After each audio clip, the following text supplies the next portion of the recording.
नमस्कार मित्रांनो. आता CEO संबंधी किंवा लिडरशिप संबंधी अजून एक हा शॉर्ट आहे.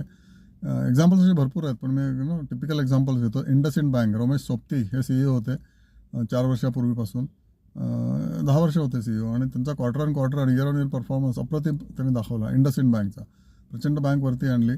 ओके, 10 रुपयाचा शेअर कुठल्या कुठे गेला, नंतर त्याची किंमत 5 रुपये झाली, मग 2 रुपये झाली. ओके, आणि त्याची किंमत वरतीच जायला लागली. जसे रमेश सोबती रिटायर झाले 4 वर्षापूर्वी, त्यानंतर इंडसइंड बँक थोडासा डॉलाडोम व्हायला लागला आणि सध्याची स्टोरी तर तुम्हाला माहितीच आहे. ओके, नवीन CEOनी रिझाईन पण करून टाकलं इंडसइंड बँकेच्या because of the problems which you have heard. दुसरा एक्झाम्पल आहे HDFC limited. Okay, mister Parekh, Deepak Parekh, icon of leadership, icon of honesty आणि आयकॉन ऑफ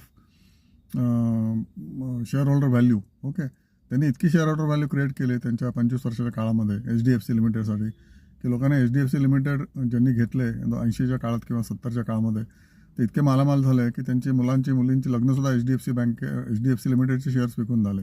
त्यानंतर HDFC बँक, अनदर एक्झाम्पल. त्याच्यामध्ये पण जे CEO होते आधीचे, की जे 4 वर्षापूर्वी रिटायर झाले, त्यांनी सुद्धा ते HDFC bank further drive up केले. कुठे शेअर गेला तेव्हा मला आठवत आहे 25 रुपयाला ऑफर आली होती HDFC बँकेचे शेअर्स पाहिजेत का म्हणून. वाटेल तेवढे शेअर्स मिळत होते.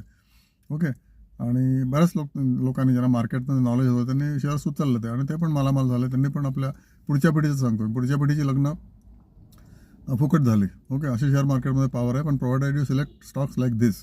त्याच्यानंतर सध्याचा HDFC बँकेचे जे CEO आहेत, ऑब्व्हियसली त्यांचं reputation depends on what he is doing. आणि त्यामुळे HDFC बँकेचा शेअर्स जवळजवळ की ते 1600-1500पर्यंत खाली आला आणि आता 1900-2000 गेलेला आहे.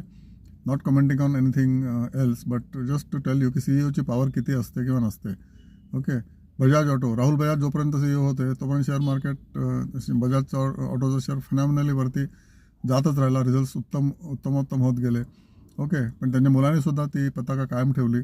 त्यामध्ये थोडा पडला चेंज ओव्हर झाल्यानंतर मॅनेजमेंट, कारण स्कूटर्समधनं एकदम मोटरसायकलवर गेले नवीन मॅनेजमेंट. त्याच्यामुळे खपेल की नाही, हिरोला कॉम्पिटिशन आहे, खपेल का नाही, मोटरसायकल इंडियात चालतील का नाही वगैरे असा लोकांचा होरा व्हायला लागला.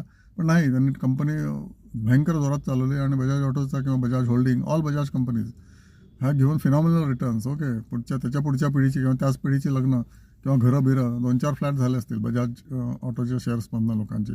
तसे फिनॉमिनली ब्राईट CEO ज्या कंपनीचे आहेत त्या कंपनीचे शेअर वरती जाणारच, कारण त्यांच्याकडे ड्राईव्ह आहे, उत्साह आहे, राईट प्रॉडक्ट चूज करायची क्षमता आहे आणि शेअर होल्डर व्हॅल्यू क्रिएशन करण्याची पण क्षमता आहे. तशा कंपन्या तुम्ही शोधून काढा. मी पण शोधून काढून तुम्हाला ॲडवाईस करेन. ऑब्व्हियसली तुमचा डिसिजन आहे, तुमच्या ॲडवायझरला विचारा आणि मालामाल व्हा. Thank you so much.